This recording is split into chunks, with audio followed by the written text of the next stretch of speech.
Je pense qu'on a tous passé par ce moment où on essaye de trouver la technique magique pour améliorer nos retouches, pour aller plus vite, pour être plus précis, finalement pour avoir une meilleure qualité sans passer des heures sur notre écran. Malheureusement, il n'y en a pas vraiment à part passer du temps à apprendre les techniques et à les pratiquer pour améliorer sa manière de travailler sur une tablette graphique. En tout cas, c'est ce que je pensais jusqu'à il y a quelques semaines en arrière où j'ai eu l'occasion de travailler sur un écran interactif, donc comprenez par là une tablette graphique avec un écran intégré, et je me suis rendu compte que ça faisait une réelle différence sur mon flux de travail. Je travaillais beaucoup plus vite et surtout beaucoup plus précisément. Après un mois passé à retoucher exclusivement sur des écrans interactifs, je vais vous donner mon avis aujourd'hui sur ces solutions et plus précisément sur la Ouyon Canva Pro 16.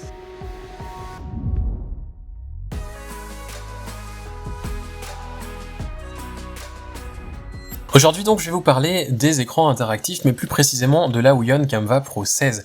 C'est une tablette graphique qui coûte un petit peu moins de 500 €, à vrai dire elle est disponible pour 469 €.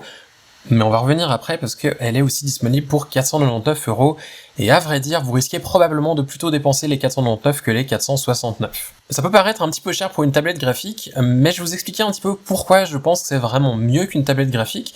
Et quand vous aurez fait la comparaison du prix et par rapport au temps que vous allez gagner, je pense que vous allez vous rendre compte que finalement, c'est peut-être pas si bête que d'investir dans une solution du genre de Ouyon ou d'une autre marque. Mais avant que je vous parle de mon expérience, je tenais déjà à vous parler de ce qu'il y a dans le paquet de ce produit, et après on reviendra un petit peu sur mon expérience à utiliser la Ouyon, mais aussi en général ce type de produit.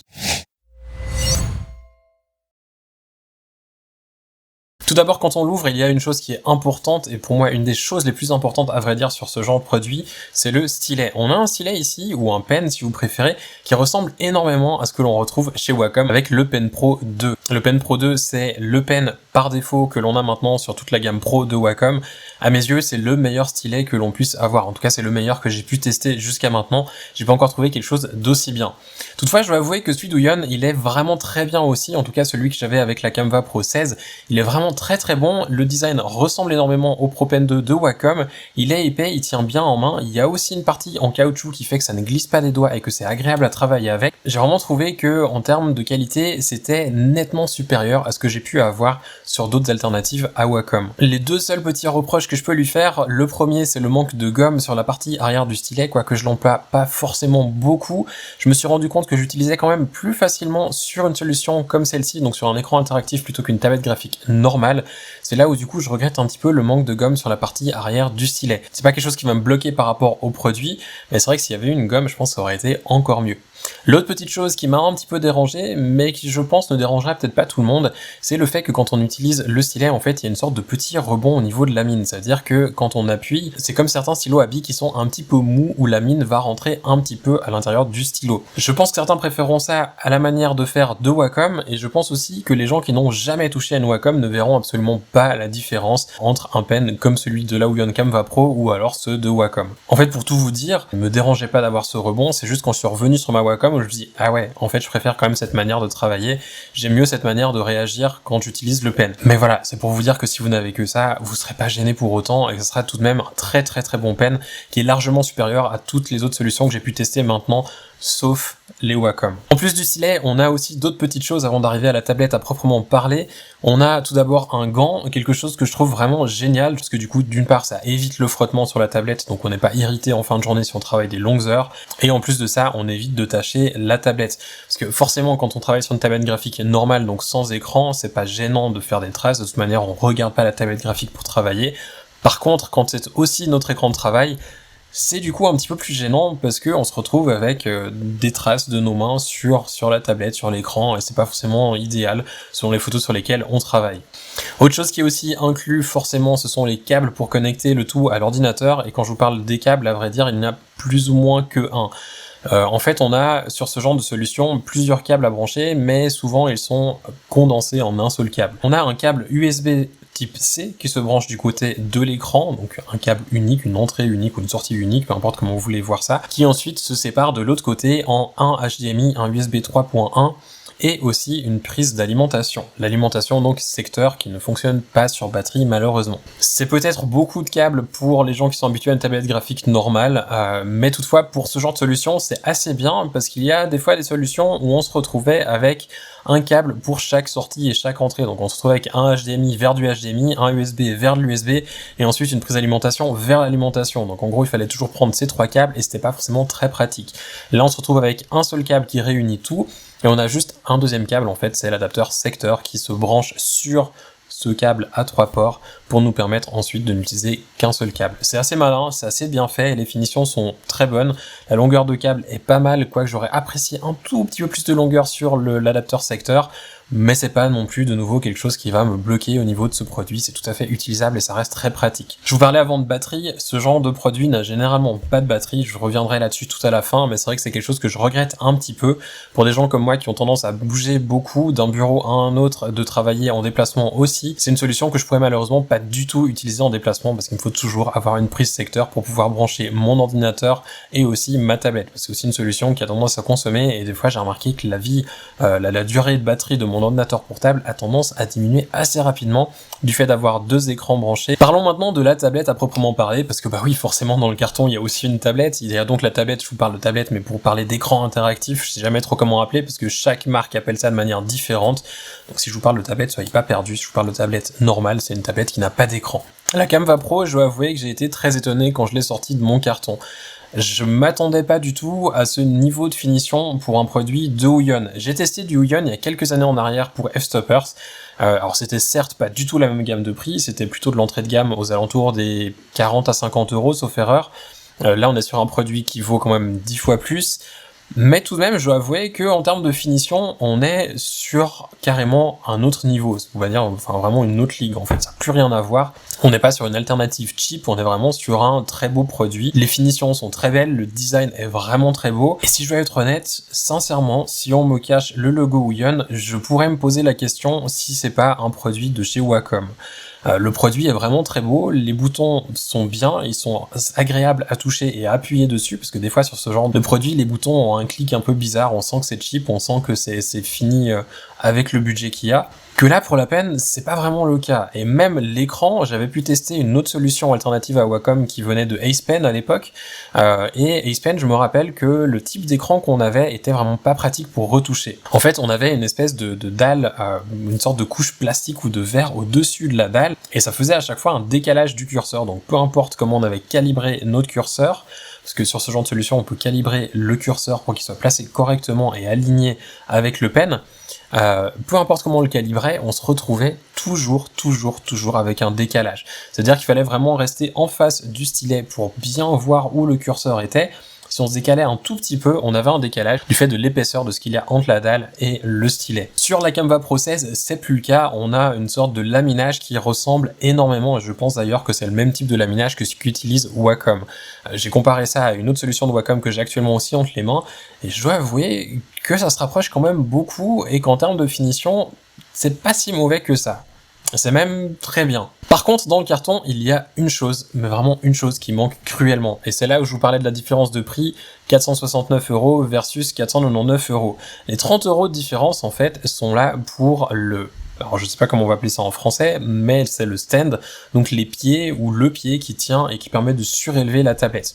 Donc par défaut, vous n'avez rien pour poser la tablette. Alors il y a certes des bandes en caoutchouc à l'arrière de la tablette pour éviter que ça glisse, mais par contre il n'y a rien pour la surélever et l'incliner. Alors ceux qui n'ont jamais travaillé avec ce genre de solution avec un écran interactif vont certainement me dire ouais mais bon c'est accessoire, et c'est ce que je pensais un peu au début. Sauf que Ouyon m'a envoyé ça sans le pied et je dois avouer que je l'ai vachement regretté. Le truc qu'il y a, c'est que quand on travaille sur ce genre de solution, on a la tête vers le bas. Donc on regarde notre écran qui est posé à plat sur le bureau. Et autant vous dire que la position, elle est absolument tout sauf agréable.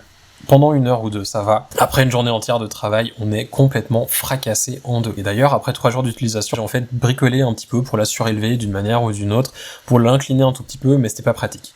Donc si je peux vous donner un conseil, si vous achetez un écran interactif, que ce soit la Canva Pro 16 de Ouyon ou une autre solution, pensez à avoir des pieds avec pour la surélever.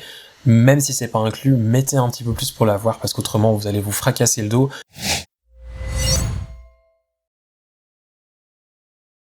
Parlons maintenant de ce produit, mais en pratique, et donc en fait de ce genre de solution en général. J'ai eu l'occasion à plusieurs reprises de retoucher sur des écrans interactifs, mais c'était souvent juste pour 1 ou 2 photos, ou alors des solutions comme je vous parlais avant, d'Acepen, qui sont pas forcément des très bonnes solutions. La Canva Pro, c'était donc en fait mon premier essai à intégrer ce genre de produit dans mon flux de travail, pour voir vraiment ce que ça donnait et pouvoir aussi du coup vous en parler. Et je dois avouer que c'était très surprenant. C'est le genre de solution, quand on y goûte, on n'a pas vraiment envie de revenir en arrière, ou alors juste pour dépanner, mais pas pour faire des jobs qui sont importants et sur lesquels on a envie de pouvoir bien retoucher et retoucher rapidement. Le premier avantage en fait qu'il y a sur ce genre de solution, c'est que on travaille sur l'écran directement. Les gestes sont beaucoup plus sûrs et du coup, qui sont plus sûrs, ils sont aussi beaucoup plus rapides. C'est en fait le principal avantage qu'il y a, c'est que on travaille sur un écran, on voit où on pose notre outil et on peut ensuite corriger directement. Ça peut paraître complètement bête comme ça, parce que vous allez me dire oui, mais quand j'emploie une tablette graphique normale aussi, je vois où est-ce que je travaille. On voit aussi, mais c'est pas la même chose. Et sincèrement, j'ai été très étonné moi-même de la différence que ça faisait sur mon flux de travail, où je trouve que je peux maintenant retoucher beaucoup plus rapidement que ce que je faisais avant. Et pas pour dire que j'étais lent avant, loin de là, je pense pas, mais ça fait une différence dans mon flux de travail. Et je me suis rendu compte qu'en fait, ce gain d'assurance me permet d'être plus rapide, mais plus précis, et du coup, non seulement je suis plus rapide, mais mes images sont aussi de meilleure qualité en termes de retouche. Et c'est vrai que c'est assez étonnant, parce que souvent on sacrifie la qualité pour la vitesse, et là en fait on a les deux ensemble, et c'est vraiment génial. L'autre avantage aussi, c'est la courbe d'apprentissage. Alors, j'ai entendu souvent des gens qui ont acheté une tablette graphique me dire par après qu'ils avaient pas du tout aimé retoucher avec une tablette graphique, que c'était pénible, et en fait je me suis rendu compte que très souvent c'est simplement qu'ils ont pas mis l'effort dedans en fait pour arriver à travailler avec. Les tablettes graphiques standard, ça prend un petit peu de temps pour s'habituer, parce que c'est pas quelque chose qui est naturel.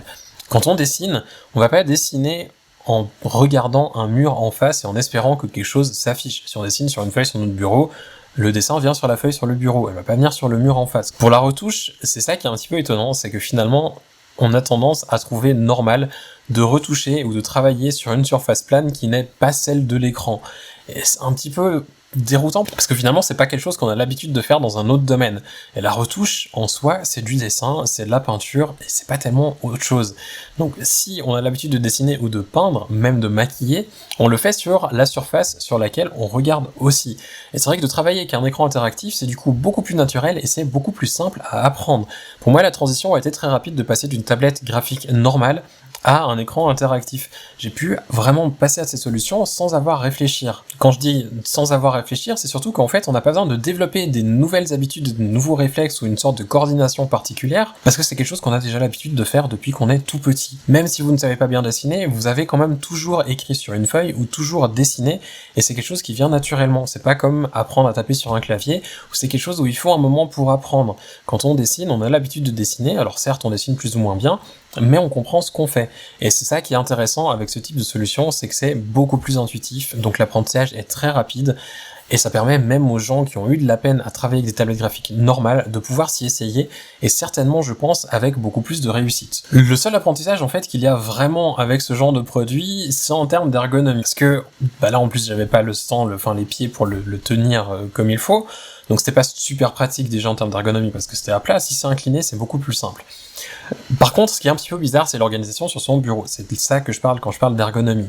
C'est qu'on se retrouve du coup avec un clavier qu'on sait pas vraiment où placer. Si on le met devant la tablette, on va appuyer nos coudes sur le clavier, autant dire que c'est pas pratique. Si on met le clavier derrière notre tablette, si elle est inclinée, on voit plus vraiment les touches, on doit un petit peu aller taper derrière, avec plus ou moins de succès. Si on le met sur le côté, on va peut-être avoir un bras qui est très déporté, et à la fin de la journée, on aura des tensions au sommet du dos. Donc c'est pas non plus idéal. Et c'est un petit peu juste le truc qui est un petit peu pas forcément pratique, où je pense que ça vaut la peine d'avoir peut-être un système du genre Palette Gear, d'avoir une souris avec des boutons raccourcis dessus, ou alors d'avoir un clavier ou une solution comme pour les gamers par exemple, qui ont ces espèces de périphériques, j'arrive pas à trouver le nom maintenant que je vous en parle, où on a en fait que des boutons raccourcis dessus, comme ça on peut définir un petit peu les raccourcis qu'on a besoin dans Photoshop, avec un truc qui est vraiment fait pour être placé dans la main, qu'on n'utilise pas lorsqu'on retouche. Et ça c'est assez malin, parce que du coup ça permettrait vraiment d'optimiser l'ergonomie, donc de retoucher plus rapidement et mieux grâce à l'écran interactif, mais aussi grâce à une solution dédiée pour les raccourcis qu'on emploie régulièrement. À noter quand même que quand on travaille sur un écran interactif, les raccourcis sont un petit peu moins nécessaires. C'est très rapide de se déplacer d'une zone à l'autre sur l'écran, on n'a pas besoin de déplacer le curseur et voir où il arrive. on clique direct sur ce qu'on veut et ça va très rapide. Donc du coup, le clavier est un petit peu moins important, mais il y a quand même des fois où on en a besoin et c'est là où c'est un petit peu moins pratique. L'autre aspect déroutant que j'avais, mais là c'est vraiment plus lié à la Canva Pro 16, parce que ce que je vous disais par rapport à l'ergonomie, c'est lié à tout ce type de solution en général. Donc si on a un écran interactif, le clavier c'est toujours un petit peu la galère à savoir où le poser. Par contre, la Canva Pro 16, là où moi il y a quelque chose qui m'a un petit peu gêné, c'est le fait qu'on n'a pas du tout d'écran tactile. Donc oui, il réagit au pen, mais il réagit pas à nos doigts. Donc ça veut dire qu'on ne peut pas faire un pinch zoom, on peut pas non plus déplacer, on peut pas faire un scroll avec 2 doigts, on peut pas cliquer, bref, on peut pas utiliser nos doigts dessus. Alors, je veux bien que pour moins de 500 €, c'est peut-être normal, mais en même temps, c'est le genre de fonctionnalité, pour moi, en 2020, ça devrait gentiment être intégré, même à bas prix. Surtout qu'on a tous l'habitude de travailler avec un smartphone, avec une tablette, avec même des écrans d'ordinateur portable maintenant qui sont tactiles, et du coup, on a l'habitude de toucher sur ce qu'on veut utiliser. Et c'est vrai que quand on a un écran comme ça, où en plus on est dessus avec notre stylet, donc qui a réagi, on a tendance à penser qu'il va être aussi tactile, mais non. Et du coup, au début, c'était un petit peu pénible, parce qu'il fallait m'habituer à trouver les boutons pour zoomer, dézoomer, parce que c'est quelque chose que j'ai l'habitude de faire rapidement avec ma souris, et là, du coup, c'était beaucoup moins pratique. Une autre question qu'on pourrait se poser avec ce genre de produit, c'est ok, c'est cool, du coup en fait ça fait tablette graphique, mais ça fait aussi moniteur externe, parce que c'est un écran interactif, donc écran et interactif. On a parlé du côté interactif, qui est très bon pour ce genre de produit, mais qu'est-ce qu'il en est de l'aspect moniteur? Est-ce que ça peut remplacer un moniteur du style art graphique de ESO, de NEC ou d'une autre marque du genre? On va pas se le cacher, c'est une tablette graphique à 500 €, en plus de ça les dalles tactiles sont rarement les meilleures dalles en termes de couleur, de luminosité et de contraste. Est-ce que ça affiche bien? Oui. Est-ce que ça peut remplacer un moniteur externe haut de gamme ou en tout cas de bonne qualité? J'ai un petit peu plus de peine à dire oui. On a quand même une couverture Adobe RGB qui est annoncée à 92%, donc c'est déjà pas mal, on n'est pas à du 100%, mais on est quand même déjà assez haut, ce qui est pas trop mal. Par contre, en termes de contraste, on a en fait une fonctionnalité qu'il vaut mieux activer pour éviter des problèmes, c'est la fonctionnalité d'uniformité.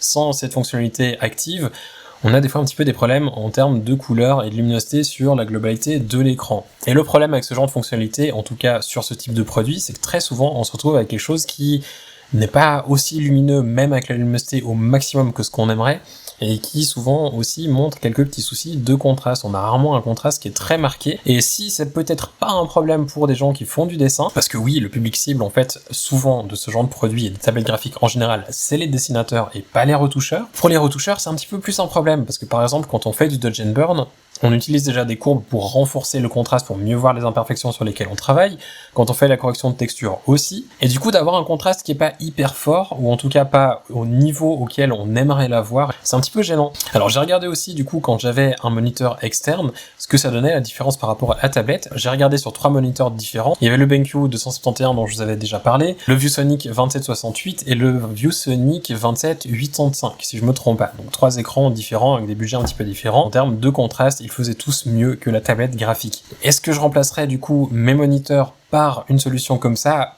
Peut-être, mais en tout cas pas cette solution-là. Surtout que j'apprécie avoir un moniteur qui est grand, et j'avoue que le 16 pouces, c'est pas non plus gigantesque. C'est cool, mais c'est pas énorme. Un produit comme ça à 500 € ne va pas remplacer un ESO à 2000 ou 3000 €. Par contre, si vous n'avez pas du tout de moniteur externe pour travailler et que vous n'avez pas non plus de tablette graphique, effectivement qu'à ce moment-là, je me poserai la question de qu'est-ce que j'achèterais en premier. C'est là aussi à vous à poser la question.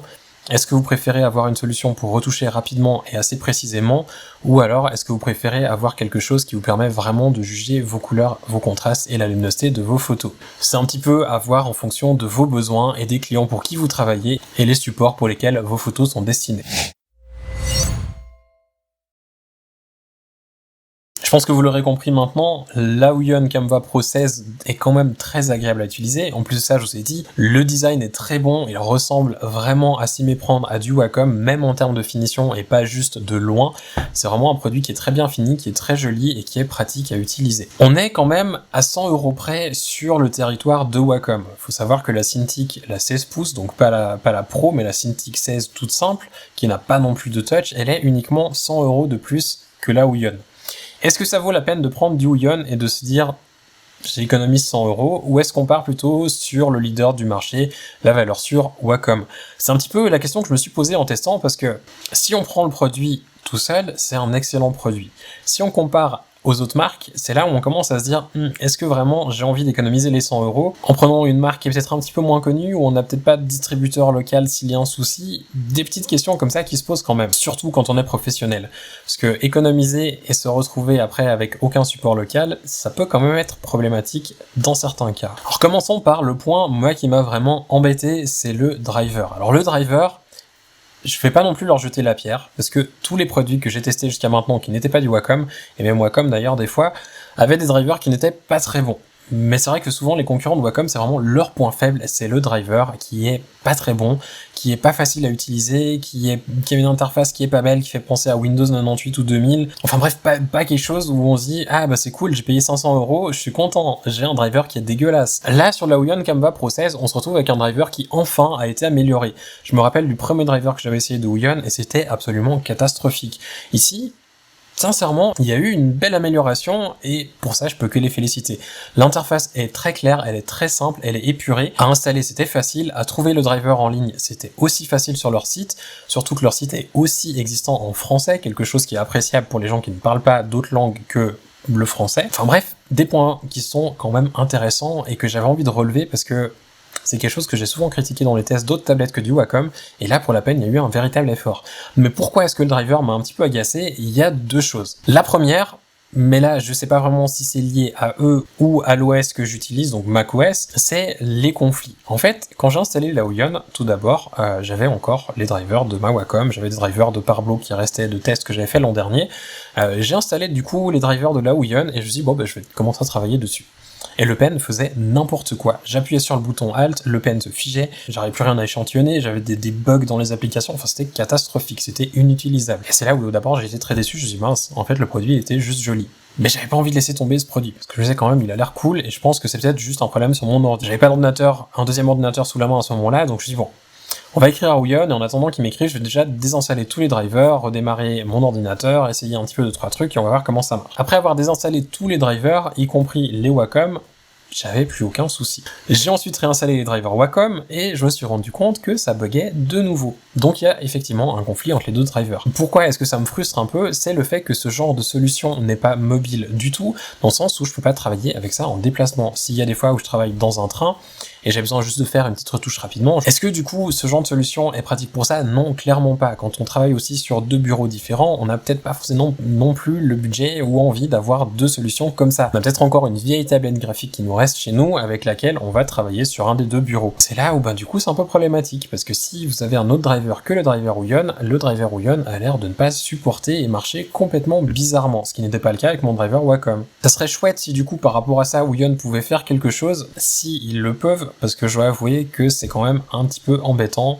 pour des gens qui ont tendance à travailler sur différents endroits avec différents produits. Je pense pas que c'est une majorité d'utilisateurs, mais quand même. Et le deuxième point au niveau du driver qui m'a un petit peu embêté, et c'est quelque chose depuis que j'ai commencé à tester ce genre de produit où à chaque fois je le fais ressortir dans les tests, c'est le fait qu'on ne peut toujours pas en 2020 choisir dans le driver pour quelle application on définit quel raccourci. Quand on travaille sur une tablette graphique normale, avec un clavier à côté, comme je vous disais avant, c'est pas forcément un gros problème, on a nos raccourcis sur notre clavier. Au pire, voilà, on définit ces raccourcis sur la tablette pour l'application qu'on utilise le plus, et ensuite on utilise le clavier pour le reste. Le problème avec une solution comme celle-ci, c'est que le clavier, je vous l'ai dit avant, il est pas forcément toujours bien placé, et c'est aussi pour zoomer, dézoomer, on n'a pas toujours envie d'aller sur le clavier, on veut travailler vraiment sur la tablette. Et là, du coup, les boutons deviennent vraiment très importants et très intéressants, et malheureusement, on peut pas les personnaliser par application. Alors je pense pas que ça doit être hyper compliqué de le faire, parce que on a plein d'autres logiciels qui le font. Je pense même à des constructeurs de claviers ou de souris, comme Logitech, comme Razer, comme Corsair,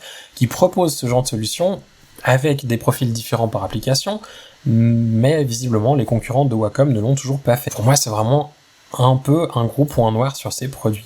J'espère vraiment que ce sera amélioré.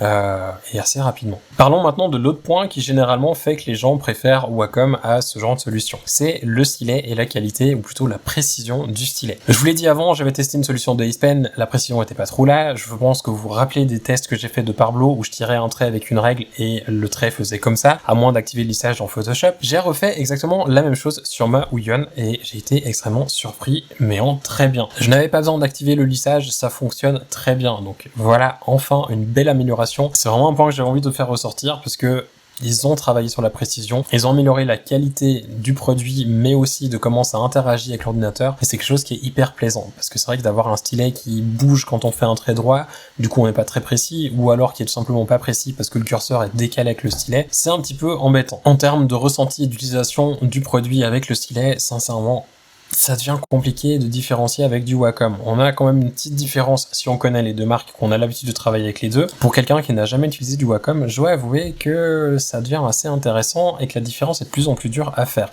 En tout cas, en termes d'utilisation du stylet. Maintenant, comme je vous le dis, par rapport au driver et 2-3 petits détails, notamment le service après-vente, où du coup on n'a pas vraiment de distributeurs locaux, il y a quand même ce genre de petits détails qui restent là et qui font encore la différence. Mais à vous de voir ce qui est le plus important. Je vais pas vous le cacher, mais quand Ouyon m'a envoyé la Canva Pro 16, je m'attendais pas du tout à ça. Je m'attendais pas à ça d'une part parce que je pensais pas que le fait de retoucher sur un écran interactif m'aiderait autant dans mes retouches, mais aussi parce que je pensais pas que Ouyon avait maintenant des produits de cette qualité. Sincèrement, la différence entre Ouyon et Wacom se rapproche de plus en plus, et ça fait plaisir parce qu'on se rend compte que bah voilà, il y a de la concurrence qui arrive.